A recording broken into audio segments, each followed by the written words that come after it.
So I would say that getting facial feminization surgery was probably the most important step in my transition.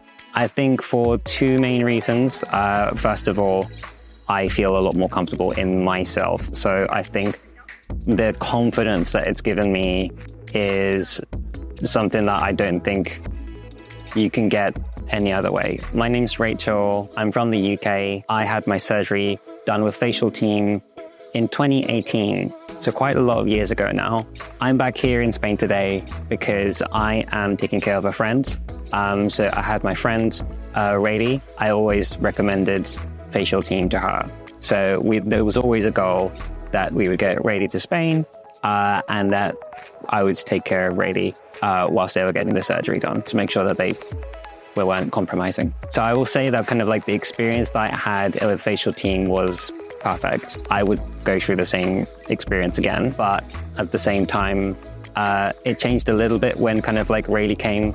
And I do actually like some of these changes because I think, you know, I came to Facialteam very confident about the surgery. I wasn't very nervous at all.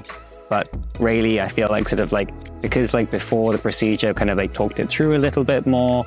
There was a little bit more of an in-depth chat about the surgery itself. You know, kind of we had a little bit more of a deeper discussion with a psychologist and things like that.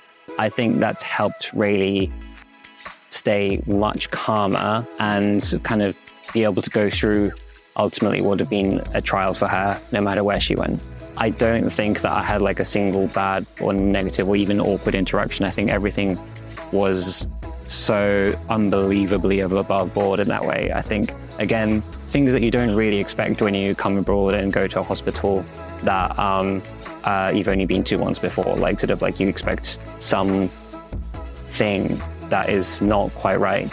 But like I just had, again, the most unbelievably smooth experience. And I think that's, again, I can't speak highly enough about that. People who can become confident, but like sort of like with kind of seeing yourself in the mirror, I think there's something that's just like incomparable to that. Obviously, kind of like in terms of kind of like presentation, there's probably something to kind of how the world perceives and treats you as well. But ultimately, I think that like I feel safer. I think kind of like in terms of what I recommend to people, you almost don't need like advice. You can just like do it and it will be okay. But I think kind of, I do think that some people are getting a lot out of meeting other people who have gone through this. I think a lot of people find it helpful that I've been through this and therefore talk to me about it and I tell them about my experience. I think kind of like sort of like finding ways to connect with people who've gone through the same experience, I think is probably the most important thing.